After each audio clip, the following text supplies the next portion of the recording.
Hello again, and welcome to part 3 of A First Love Story. So, continuing off from part 2, the boy was in a dream state, a frozen state, where he could not move, and all he could do was just think about the girl. And slowly, the frozen state began to diminish. You don't know what that experience was, but it was quite different and interesting. And as he reflects back upon it today, I think that he would attribute that to be called a lucid dream, or so he thought to himself. It gave him quite the enlightenment. And what enlightenment, you ask? It's hard to put into words. It's just one of those phenomenons that one just has to experience, and words will do no justice. So the next day, he gave the poem that he composed during his dream state to the girl, and all he got was "it was nice." As you can figure, he was somewhat heartbroken at those words, as if they were empty the way that she just said it. The words she used, he was hoping for "it was sweet," or something along the lines of thoughtful. Perhaps he was just asking too much. Each year he longed to have a class with her, but fate was so cruel to him.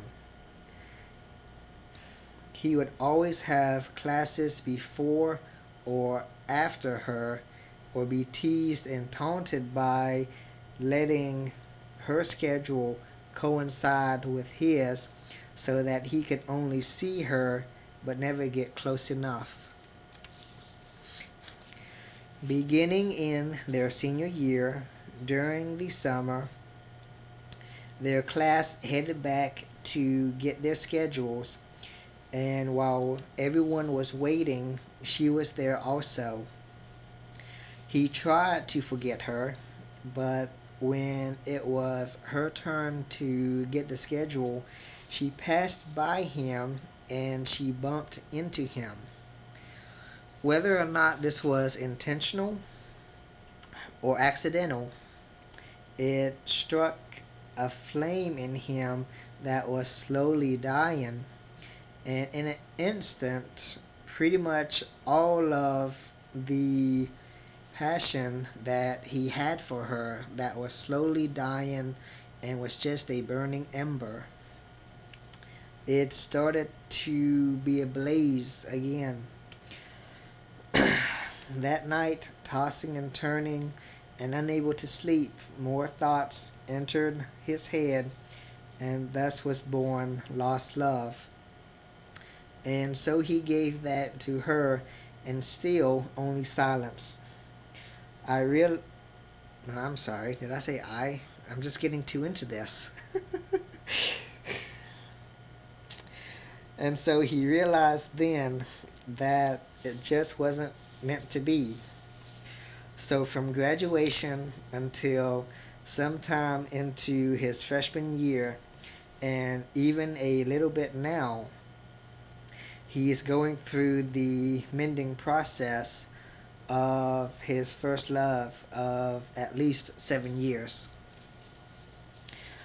And it seemed like he was the epitome of the hopeless romantic, or just being stupid.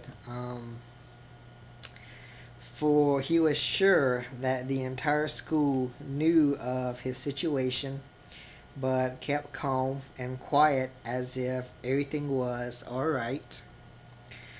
They all knew of his feelings for her and her coldness towards him. Even the teachers knew and tried to help him. Now, gee, if that doesn't sound pitiful or what, Maybe the teachers were just trying to really help a good student of theirs. But by then, it really did not matter anymore from what he can conclude and his own reasoning to why what happened the way that it did was due to her believing that if they were still friends and if she showed any signs of affection, that he might have taken it the wrong way, clearly misunderstanding him.